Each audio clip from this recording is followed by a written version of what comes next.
The recent pardon of Binance founder Changpeng Zhao by President Donald Trump is a landmark event that signals a profound shift in the U.S. government's approach to the cryptocurrency industry.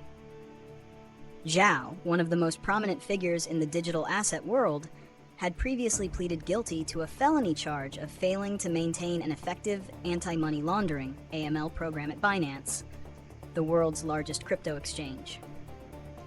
This executive action effectively clears his criminal record and is viewed by many as a powerful endorsement of the crypto sector by the current administration. Summary and analysis. The pardon comes less than a year after Zhao served a 4-month prison sentence and stepped down as Binance CEO as part of a $4.3 billion settlement between the company and the U.S. Department of Justice, DOJ. The company admitted that its compliance failures allowed vast sums of money, including funds linked to terrorist organizations, drug traffickers, and sanctioned entities, to flow through its platform.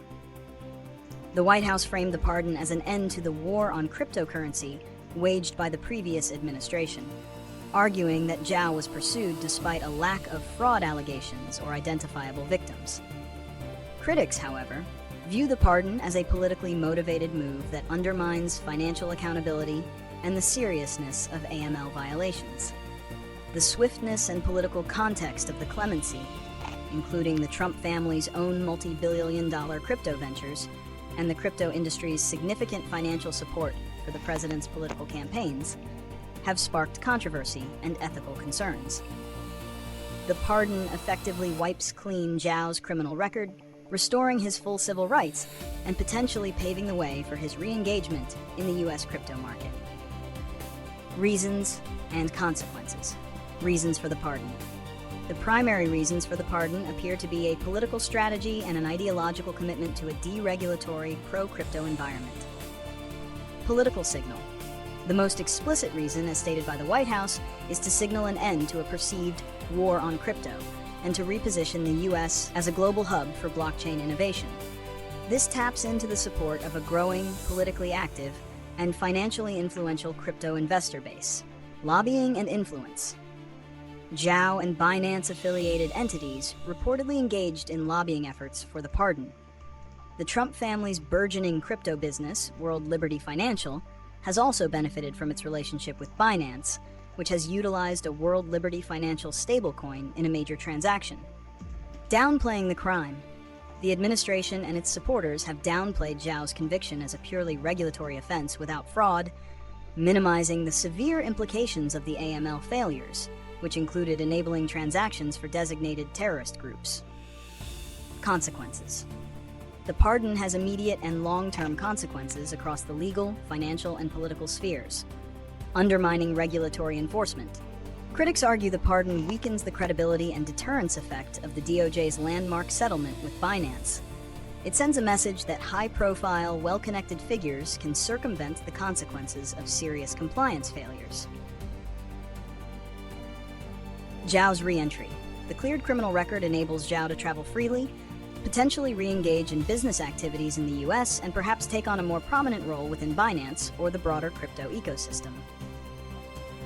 Market reaction.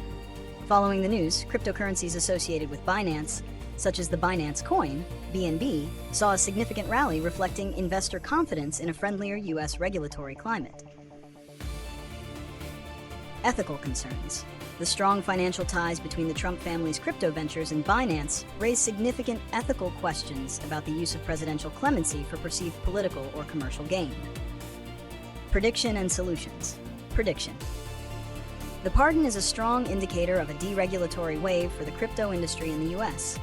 This new environment is likely to feature lighter regulatory touch. Enforcement actions by agencies like the Securities and Exchange Commission (SEC) are likely to be curtailed, continuing a trend seen since the administration took office. Pro-innovation policy. The focus will shift towards actively creating legislation that favors growth and innovation, such as clear rules for stablecoins and less onerous compliance requirements for other digital assets.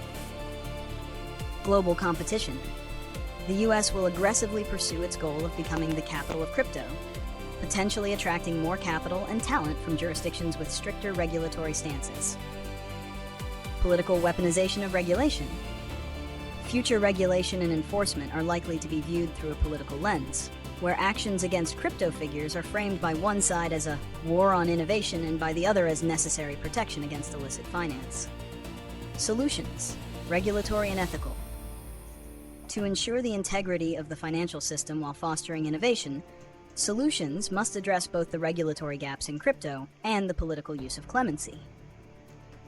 Clear, tailored legislation. Congress should prioritize passing comprehensive, crypto-specific legislation that moves beyond regulation by enforcement.